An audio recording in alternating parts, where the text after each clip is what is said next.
இந்த இரண்டு நபர்களுடைய வாக்குமூலத்தில்தான் துவங்குகிறது அஜித்குமார் அவர்களுடைய மரண சம்பவம்.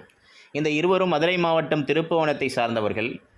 சம்பவத்தன்று தன்னுடைய தாயாருக்கு உடல்நிலை சரியில்லாத காரணத்தால் அவர்கள் ஸ்கேன் செய்து கொள்வதற்காக வேண்டி புறப்பட்டு வருகிறார்கள். அதற்கு முன்பு தன்னுடைய தாயார் கூறுகிறார், எனக்கு நான் மடப்புறம் காளியம்மன் கோயிலில் தரிசனம் செய்த பிறகுதான் ஸ்கேன் செய்து கொள்வதற்கு நான் ஒப்புக்கொள்வேன் என்று.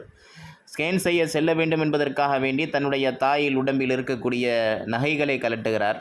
அது சுமார் 10 பவுன் மதிப்புத்தக்கது. அது தன்னுடைய வாகனத்தில் உட்புறம் வைக்கிறார். பிறகு அந்த காளியம்மன் கோயிலை அடைந்த பிறகு அங்கு இருக்கக்கூடிய பணியாளராக காவலில் இருப்பவர் தான் இந்த அஜித்குமார். அவரும் நிரந்தர பணியாளர் கிடையாது. அவர் பார்ட் டைமாக வேலை பார்க்கக்கூடியவர் தான். இடைக்காலத்திற்காக வேண்டி வேலையில் பணியமர்த்தப்பட்டிருக்கிறார். உடனேயே இந்த அஜித்குமார் வருகிறார். அந்த மூதாட்டிக்கு எப்படியும் அந்த வீல் சேர் தேவைப்படும் என்கின்ற அடிப்படையில் வீல் சேரை எடுத்து கொண்டு வருகிறார். உடனேயே இந்த பெண்மணி தன்னுடைய வாகனத்தை கொடுத்து, நீங்கள் சற்று அங்கே பார்க் செய்து விடுங்கள் என்று சொல்கிறார். இவருடைய வாக்குமூலத்தின் பிரகாரம் அவர் தான் நான் பார்க் செய்கிறேன் அப்படின்னு சொல்லிட்டு கொண்டு போனதாக சொல்கிறாங்க. ஆனால் இவங்களோ இல்லை அவரோ 2 பேரும் தான் என்ன செஞ்சுருக்காங்க, அந்த வாகனத்தை பார்க் செய்கிறதுக்கு இவங்க தான் சாவியை கொடுத்துருக்குறாங்க. இவங்களுடைய ஒப்புதலின் அடிப்படையில் தான் அவர் சாவியை வாங்கிட்டு போகிறார். பார்க் பண்ணிவிட்டு இவங்களை இறக்கி விட்டுட்டு பார்க் பண்ணிவிட்டு வர்றதுக்கு கொஞ்சம் காலதாமதம் ஆகுது அப்படின்னு சொல்லிட்டு இவங்களுடைய வாக்குமூலத்தில் சொல்கிறாங்க. அப்போ என்ன செய்கிறாருன்னா, இவங்க அந்த காளியம்மன் கோயிலில் தரிசனம் பண்ணிவிட்டு, அப்போ நகை எல்லாமே வண்டி உள்ளக்க தான் இருக்குது. அப்போ வண்டி உள்ளக்க நகை இருக்குது. அதை தெரிஞ்சு தான் இவங்க என்ன செய்கிறாங்க, அந்த சாவியை கொடுக்குறாங்க. அதுலேயே நமக்கு ஒரு மிகப்பெரிய ஒரு டவுட் ஏற்படுது.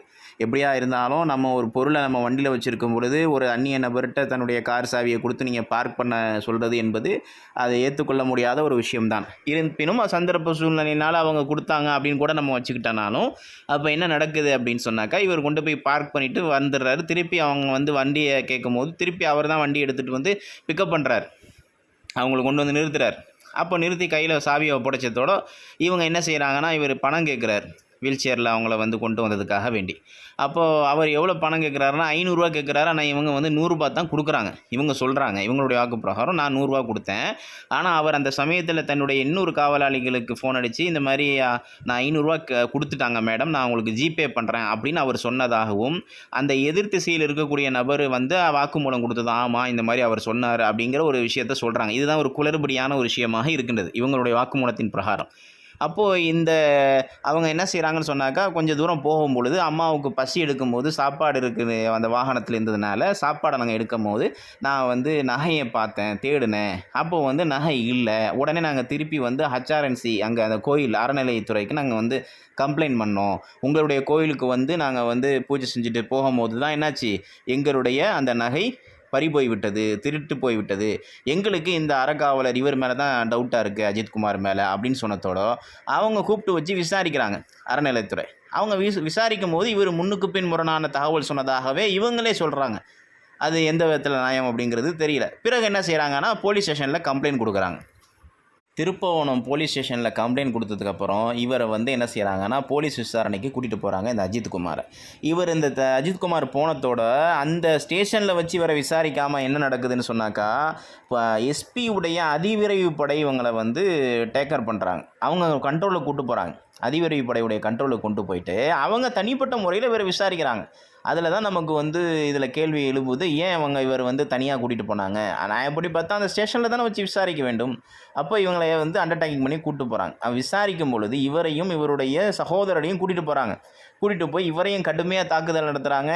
பைப்பாட்டி அடிக்கிறாங்க, கட்டையாட்டி அடிக்கிறாங்க. இன்னும் கையில் என்னென்ன ஆயுதங்கள்லாம் அவங்களுக்கு புலப்படுதோ அதை இப்படி கடுமையாக தாக்குதலுக்கு உள்ளாகப்பட்ட நம்ம அஜித்குமார் ஒரு கட்டத்தில் அவருக்கு ஒரு வலிப்பு ஏற்பட்ட உடனேயே அவர் நிலகுலைஞ்சு போயிடுறாரு. தண்ணீர் கேட்குறாரு. அவர் தண்ணீர் கூட அவருக்கு கொடுக்கப்படலைங்க. கடைசியில் அவர் அங்கே கஸ்டடியிலேயே அவர் இறந்து போயிடுறாரு. இறந்து போன சம்பவத்தை தெரிஞ்ச அந்த காவல்துறையில் இருக்கக்கூடிய அதிகாரிகள் என்ன பண்ணுறாங்க அப்படின்னா, அந்த சாட்சிகள் எல்லாத்தையுமே அங்கேருந்து அப்புறப்படுத்துகிறாங்க. அந்த கோயிலில் இருக்கக்கூடிய சிசிடிவி கேமராவை என்ன செய்கிறாங்கன்னா, அதுலேருந்து இருக்கக்கூடிய சாட்சிகள் எல்லாத்தையுமே அதையும் டெலீட் பண்ணுறாங்க. ஆதாரங்கள் எல்லாம் உடனடியாக அளிக்கப்படுகிறது. அப்போது இது இவருடைய பிரேத பரிசோதனை செய்த டாக்டர் டாக்டர்கள் சொல்லக்கூடிய வாக்குமூலம் என்ன அப்படின்னு சொன்னாக்கா, கடுமையான முறையில் இவருக்கு தாக்கியிருக்கிறாங்க, போலீஸ் அடிச்சிருக்கிறாங்க. இவருடைய உடம்புல காயப்படாத இடமே கிடையாது அப்படின்னு சொல்லக்கூடிய அளவுக்கு இவர் தாக்குதலுக்கு உள்ளாக்கப்பட்டிருக்கிறது. அதே சமயத்தில் கோர்ட்டும் கடுமையாக சரமாரியான கேள்வி எழுப்பி இப்படிப்பட்ட ஒரு கொடூர தாக்குதல் நடத்தியிருக்கீங்க அப்படின்னு சொல்லிட்டு கேள்விக்கு மேலே கேள்வி எழுப்பி போலீஸார் மீது கடுமையான குற்றம் சாட்டியிருக்கிறாங்க. உடனடியாக தமிழ்நாடு அரசு 5 காவல்துறை அதிகாரிகளை சஸ்பெண்ட் பண்ணிச்சு. அவங்கள கைது பண்ணிடுச்சு. இப்போ வந்து நடவடிக்கை நடந்து கொண்டிருக்குது. கோர்ட்டில் பொறுத்தவரையில் தமிழ்நாடு அரசு சொல்லிடுச்சு, நீங்கள் வந்து சிபிஐ விசாரணைக்கு கூட வச்சு கொள்ளலாம். ஏன்னா சம்மந்தப்பட்ட காவல்துறை அதிகாரிகள் என்கின்ற காரணத்தினால நீங்கள் வந்து டைரெக்டாக சிபிஐ விசாரணை கூட வச்சிங்க அப்படின்னு சொல்லிட்டாங்க. ஆனால் சம்மந்தப்பட்ட காவல்துறை அதிகாரிகளுடைய குடும்பத்தார்கள் என்ன செய்கிறாங்கன்னா, போராட்டம் நடத்திக்கிட்டு இருக்காங்க. அவங்க வந்து உயர் அதிகாரிகள் சொல்லிச்சு தான் இப்படி பண்ணாங்க, அவங்க மேலே எந்த ஒரு தப்பும் இல்லை அப்படின்னு சொல்லிட்டு போராட்டம் நடத்தக்கூடிய ஒரு காட்சியை பார்க்குறோம். எப்படியோ ஒரு உயிர் போயிடுச்சு.